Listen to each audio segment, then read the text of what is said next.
Ya, yang pertama tentu kita mengucapkan bela duka atas beberapa kejadian bencana, terutama yang terakhir di NTT.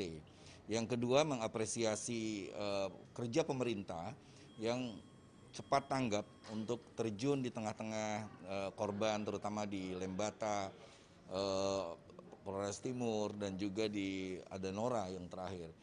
Tetapi poin utama saya di poin ketiga ini adalah bahwa kita tidak mungkin dong menghadapi bencana ini secara reaktif. Menghadapi bencana ini hanya sekedar memperlihatkan pertunjukan kegotong royongan dan kepedulian. Makanya poinnya adalah bagaimana kita hari ini bekerja untuk melakukan mitigasi bencana. Mitigasi bencana itu di dalamnya adalah satu, edukasi kebencanaan dari mulai TK sampai perguruan tinggi, ada kurikulumnya, dan menjadikan wacana mitigasi bencana ini menjadi bahan-bahan khutbah di masjid, di gereja, dan juga di media sosial termasuk juga di TV ya.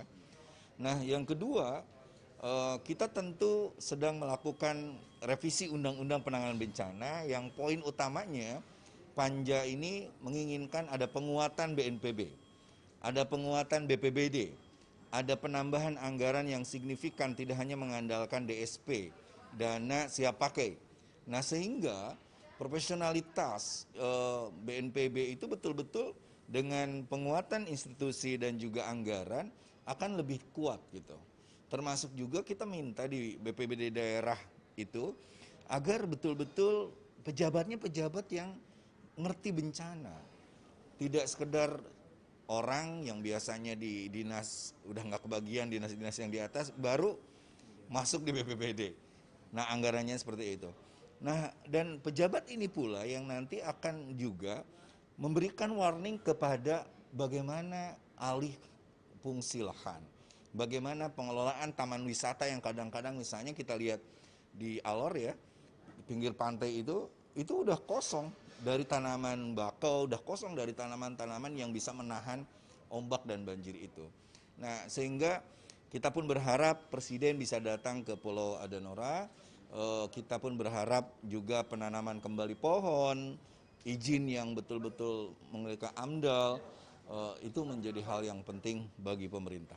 Kalau Anda sendiri penyebab bencana menggunakan korban yang cukup. Iya, yang pertama memang sekarang perubahan iklim itu sangat-sangat ekstrim. Misalnya badai Seroja kemarin, kita mau tidak mau harus menerima itu. Tetapi yang kedua, faktor kita dalam memandang lingkungan itu harus diperbaiki.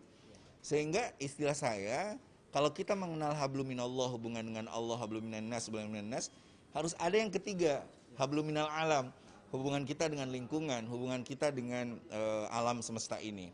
Nah, itu yang harus kita perbaiki.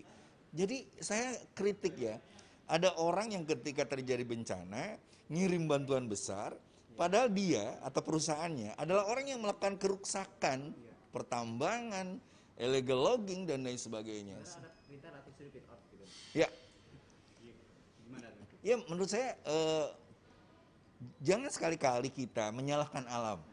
Karena sungguhnya ketika kita melakukan pendangkalan sungai, ketika kita melakukan illegal logging, ketika hari ini kita menghancurkan lingkungan dan lain sebagainya, alam itu akan berbicara ke kita dengan bencana-bencana ini.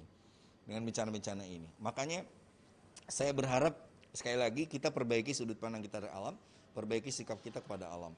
Seperti itu.